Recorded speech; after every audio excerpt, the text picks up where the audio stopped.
कहते हैं सुरपति दुखिया, सुरपति इंद्र स्वर्ग का राजा, देवताओं का स्वामी। सुरपति दुखिया, भूपति दुखिया, भूपति माने पूरी पृथ्वी का शासक राजा। सुरपति दुखिया, भूपति दुखिया, और रंक दुखी बपरीती हो, कहे कबीर और सब दुखिया, एक संत सुखी मन जीती हो। अब निष्कर्ष कर दिया दाता ने कि आप जी ब्रह्मा, श्री विष्णु, श्री शिव जी को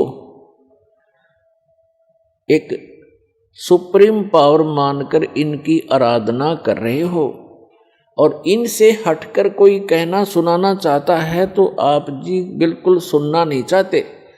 तो परमात्मा कहते हैं कि साच कहूँ तो जग का जचे नहीं, ये संसार मानना नहीं कि ब्रह्मा विष्णु महेश भी दुखिया, पर झूठ कही ना जाई हो, और ये ब्रह्मा विष्णु तुम्हारे शिव जी दुखिया जिन ये राह चलाई हो। अब विचार करके देखो, विष्णु जी को श्राप दे दिया किसने? नारद जी ने। क्यों? क्योंकि उसने हरि का रूप मांगा था विवाह करवाने के लिए, और कहते हैं विष्णु जी ने उसका बंदर का मुख लगा दिया, जिस कारण से नारद जी ने भगवान विष्णु को श्राप दे दिया। उस श्रापवश भगवान श्री विष्णु श्री रामचंद्र रूप में राजा दशरथ के घर जन्म लिया। श्री रामचंद्र जी का जीवन देख लो, वो कितना सुखी रहे होंगे। श्री विष्णु जी विवाह हुआ छोटी आयु में, विवाह होते ही वनवास हुआ, वनवास में से उसकी धर्मपत्नी का अपहरण हुआ, वो जेल, रावण राक्षस के जेल में पड़ी है, हाहाकार मचा हुआ। फिर उसको छुटवाने के लिए सीता जी को रावण की कैद से छुटवाने के लिए कितना भयंकर युद्ध हुआ, करोड़ों व्यक्ति मारे गए, दिन रात हाहाकार मचा रहा। और उसके बाद फिर सीता जी को वापस लाए, अग्नि परीक्षा लेकर। अग्नि परीक्षा माने कि सीता जी को अग्नि में बैठा दिया था चिता के ऊपर कि यदि तूने रावण से संपर्क किया है तो जल जाएगी, और नहीं किया है तो तू निष्कलंक है, तो अग्नि से जलेगी नहीं। वो अग्नि से नहीं जली, लाखों लोगों के सामने परीक्षण हुआ। श्री रामचंद्र जी सीता जी को लेकर घर आ गया। कुछ दिनों के बाद सीता गर्भवती थी, उधर से किसी धोबी ने व्यंग कस दिया, अपनी पत्नी को कूट रहा था, पीट रहा था, और कह रहा था कि तू 2 दिन घर से बाहर कहाँ रही?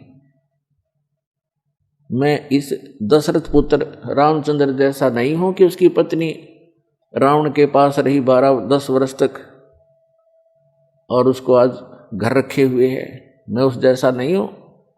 इस बात को श्री रामचंद्र जी ने अपने कानों सुन लिया, क्योंकि वो रात्रि के समय वेश बदलकर घूमा करते थे। उस समय के राजा ऐसी व्यवस्था रखते थे।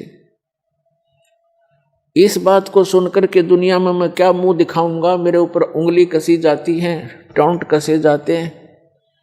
अगले दिन अपनी धर्मपत्नी सीता जी को घर से निकाल दिया, गर्भवती को। पुण्यात्माओं, यदि हमने लोक वेद लोगों के ही दंत कथाओं से ही अपना शासन व्यवस्थित करना है, तो कैसे हम राजा, कैसे हम भक्त, कैसे हम भगवान? लाखों लोगों के सामने परीक्षण किया सीता जी का, और वो निष्कलंक। और एक धोबी ने कह दिया कि मैं उसके कहने मात्र से अपनी पत्नी का परित्याग कर दिया, तो धिक्कार है ऐसे डिसीजन को। आप आम आदमी भी ना करे ऐसी गलती, आम आदमी भी नहीं कर सकता। जिसकी पत्नी के गर्भ हो और उसको घर से निकाल दे, कहाँ जाएगी फिर वो? तो पुण्यात्मा, भले ही उसने लोगों की शर्म से निकाल दिया होगा, निकाल दिया, लेकिन अंदर से दुख उसका गया नहीं। वो सीता जी कहीं रही, अब उसके बच्चे कहाँ, और आप राजा बना बैठा। सपने में सुख नहीं उस व्यक्ति को, चाहे कितनी बात बनावे। वही श्री विष्णु जी श्री कृष्ण रूप में जन्मे, जन्म से ही दुख शुरू हुआ था, मृत्यु होगी, सुख का सांस श्री कृष्ण जी को नहीं हुआ। श्री विष्णु जी के दूसरे रोल को आप देख सकते हैं। जेल में जन्म हुआ, मामा शत्रु हो गया, कभी काल्यवन, कभी जरासेंग, कभी कोई शिशुपाल उनके साथ झगड़ा करने को आते हैं। फिर जाकर के एकांत स्थान पर अपना स्थान खोजा, द्वारका समुद्र के अंदर, वहाँ रहे कुछ दिन। उसके बाद अंत देखो श्री कृष्ण जी के पूरे कुल का। दुर्वासा जी ने श्राप दे दिया कि तुम्हारा कुल नाश होगा। श्री कृष्ण जी अर्थात विष्णु जी के सामने उनके 56 करोड़ यादव हो गए थे। 56 के 56 करोड़ आपस में लड़के कटके मर गए। श्री कृष्ण जी के अर्थात विष्णु जी के पोता और पोते भी। तो श्री कृष्ण जी के पोते और बेटे उनकी आंखों के सामने कटके मर गए।